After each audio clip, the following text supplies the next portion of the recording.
Hi hello welcome to our channel. Kanchana series Lawrence master దర్శకత్వ ప్రతిభకు నిదర్శనంగా నిలిచిన సంగతి తెలిసింది. వరుస హిట్లతో మోతెక్కించాడు. కొరియోగ్రాఫర్ టర్నర్ డైరెక్టర్ అయితే అతడి పప్పులు ప్రతిసారి ఉడికేస్తాయా? చాలా గ్యాప్ తర్వాత కాంచనా 3 అంటూ మరో హర్రర్ చిత్రంతో తెలుగు ప్రేక్షకుల ముందుకు వస్తున్నాడు. ఈ సినిమా కాంచనా 2లా హిట్ అవుతుందా అంటూ ఈ ఆసక్తికర చర్చ సాగుతోంది. కాంచనా 2 చిత్రాన్ని సూపర్ స్టార్ రజనీకాంత్ అంతటి వారే ప్రశంసించారు. అందుకే ఇప్పుడు ఈ ఫ్రాంచైజీలో మూడో సినిమా పైన తమిళనాట అంచనాలు ఏర్పడ్డాయని చెబుతున్నారు. అయితే తెలుగులో సన్నివేశం ఏమిటంటే, ఇటీవల రిలీజ్ అయిన ట్రైలర్ టీజర్లకి ఏమంత బ్లాక్ బాస్టర్ టాక్ ఏమీ వినిపించలేదు. లారెన్స్ నుంచి వస్తున్న మరో మాస్ హర్రర్ ట్రీట్ అంటూ మాట్లాడుకున్నారు. లారెన్స్ మాస్టర్ దర్శకత్వ ప్రతిభపై సందేహాలున్నాయా అంటూ మరో వేడెక్కించే డిస్కషన్ సాగింది.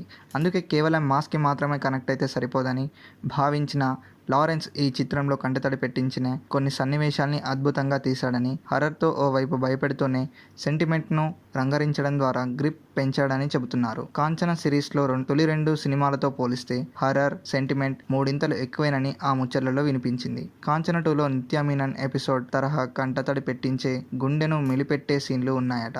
ఇప్పటికే నిర్మాత ఠాగూర్ మధు సైతం ఈ సినిమా ప్రీవ్యూని వీక్షించి కాన్ఫిడెంట్ గానే ఉన్నారని చెప్పుకున్నారు. అయితే ఈ సినిమాతో పాటు ఏప్రిల్ 19న రిలీజ్ అవుతున్న నాని జెర్సీ నుంచి కొంతవరకు పోటీ ఉంటుంది. అయితే ఈ సినిమా స్పోర్ట్స్ నేపథ్యంలో క్లాస్ టచ్ తో ఎమోషనల్ గా సాగితే, కాంచనా 3 మాత్రం పక్కా ఊరా మాస్ హర్రర్ ట్రీట్ తో ఆకట్టుకుంటుంది. ఈ వీడియో కనుక మీకు నచ్చినట్టయితే లైక్ చేయండి, షేర్ చేయండి అండ్ సబ్స్క్రైబ్ చేయండి. Thank you.